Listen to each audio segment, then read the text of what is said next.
They were convinced that it was time to stop colonization. It was time to liberate the countries. And then all of them, they were working together. They were thinking on the same way. They were sure which way they should go. They had their systems of information and of supporting each other, that it was able, even if somebody would come and try to betray one group from another, he didn't find space, because the unity among the Africans was so strong that, I mean, something was in front of them. It was liberation. It was freedom. It was to have back their land. It was to have the black people, the African people, liberated from the colonization. And that was the key element: unity and solidarity. The Cubans, they also supported our struggle. Yes, it's extremely important. Not in the past only, but even today. The Cuban, they inspire us. The Cuban, they show us that it's possible to build another world. It's possible to build a world of solidarity, of unity, a world without hunger, a world with the technology, a world without health problem.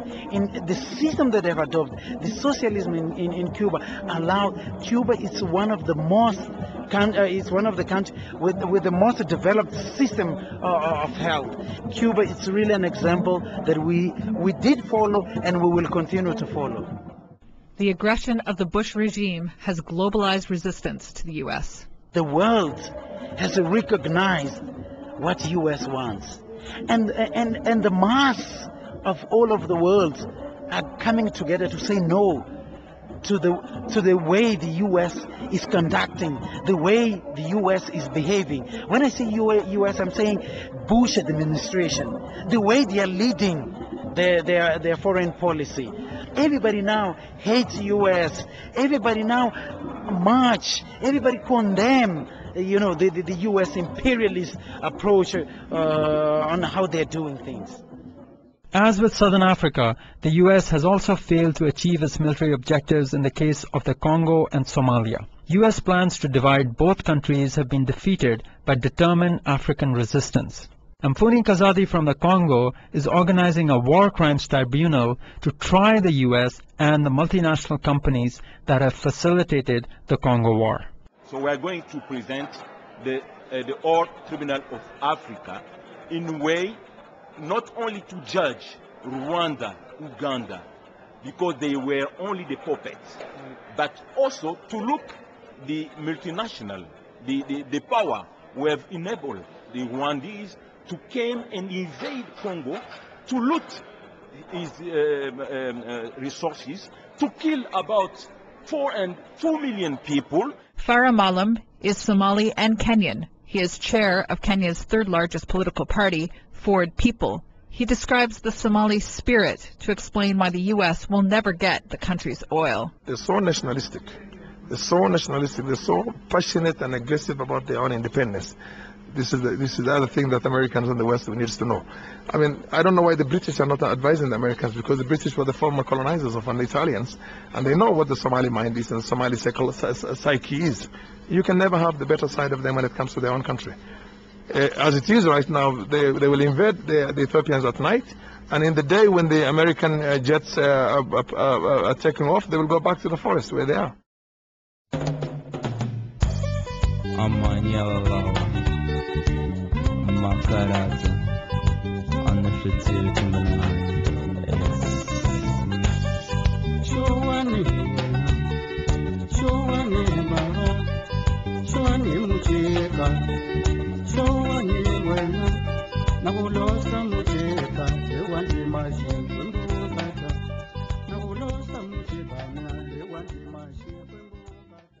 The African spirit of resistance has also been expressed in many non-military ways. The 2007 World Social Forum, WSF, was held in Nairobi and brought together 60,000 people from all over Africa and the world.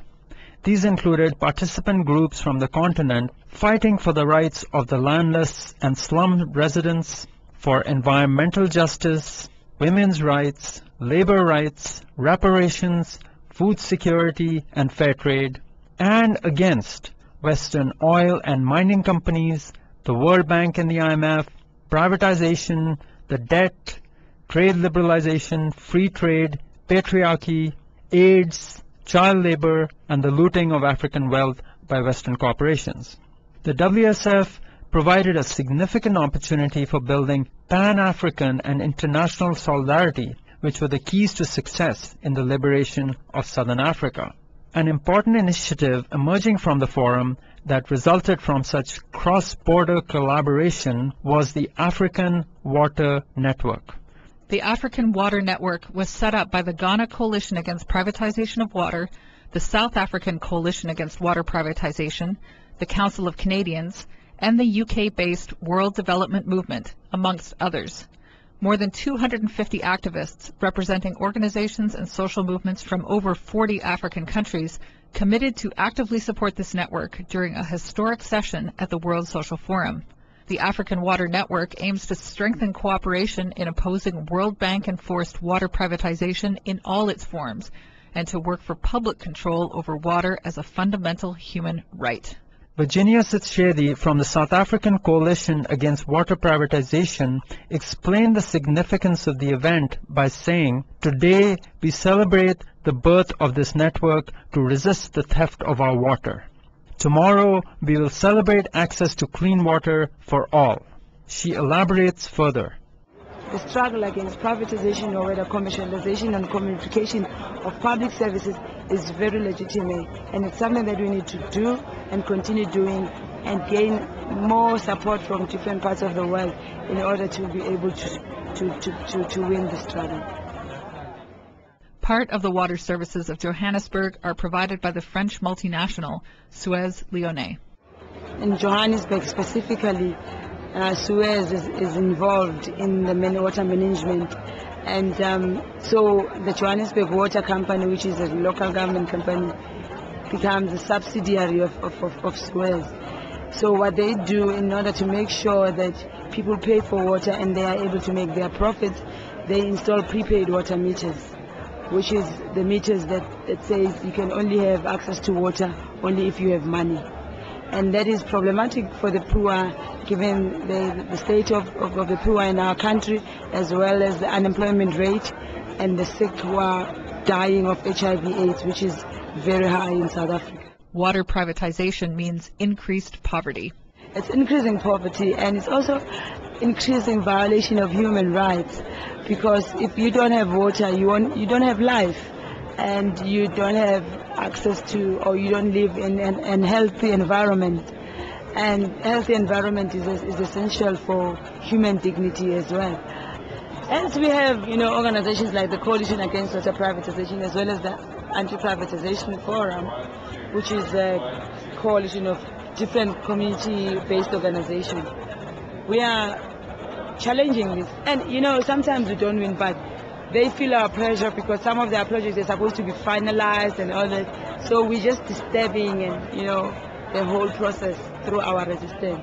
And the resistance is done through marches, protests, demonstrations, and some defiance campaigns of just taking off the meters but connect people to water.